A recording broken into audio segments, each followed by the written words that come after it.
Hello friends, welcome back to my channel Aradhya queen কিচেনে আপনাদের সকলকে স্বাগত জানিয়ে শুরু করছি আজকের রেসিপি।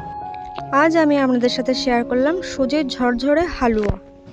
সুজির এই ঝরঝরে হালুয়া একবার বানিয়ে খেলে অন্য কোনো হালুয়া খেতে মন চাইবে না। এটা আপনারা বাড়িতে মাত্র 10 মিনিটেই বানিয়ে নিতে পারবেন। এই হালুয়া বানানোর জন্য প্রথমে একটি ওভেনের উপরে কড়া বসিয়ে তার মধ্যে 4 টিস্পুন দিয়ে দেব ঘি। এই ঘিয়ের মধ্যে দিয়ে দেব 5টা এলাচ, 4টি দারচিনি, 4টে লবঙ্গ আর 4টি তেজপাতা দিয়ে ঘিয়ের মধ্যে ভালোভাবে নেড়েচেড়ে একটু ভেজে নেব। খুব সুন্দর একটি যখন গন্ধ বার হতে শুরু করবে তখন এর মধ্যে দিয়ে দেব 1 কাপ সুজি। লো ফ্লেমে রেখে ঘি আর সুজিটাকে খুব ভালোভাবে একসাথে মিশিয়ে নেব। ঘিয়ের সাথে সুজিটাকে খুব ভালোভাবে মিক্সড করে নিয়ে এবার এর মধ্যে দিয়ে দেব কাজু বাদাম আর কিছু কিশমিশ।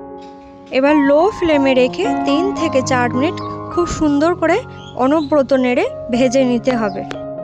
সুজির কালারটা কিন্তু চেঞ্জ হলে হবে না, লো ফ্লেমে অনবরত নেড়ে যেতে হবে। এবার এই সুজির মধ্যে দিয়ে দেব 1/4 কাপ চিনি। চিনিটা আপনারা আপনাদের পছন্দ মতন স্বাদ অনুযায়ী দিতে পারেন। দেব 1 চিমটি লবণ, এতে দিলে টেস্টটা খুব সুন্দর আসবে। আবারও এটা 2 থেকে 3 মিনিট খুব সুন্দরভাবে লো ফ্লেমে ভেজে নেব।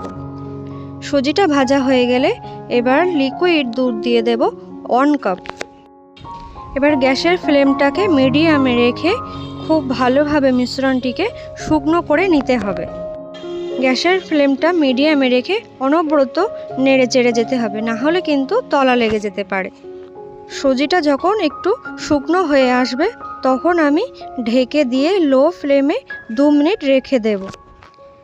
2 মিনিট পর ঢাকনা খুলে দিয়ে অনবরত লো ফ্লেমে নেড়ে যেতে হবে, তাহলে দেখবেন আস্তে আস্তে সুজিটা ঝরঝরে হয়ে আসছে। সুজির এই ডালাগুলো খুন্তি দিয়ে একটু চেপে চেপে দেবেন, তাহলে দেখবেন আস্তে আস্তে এগুলো ঝরঝরে হতে শুরু করেছে।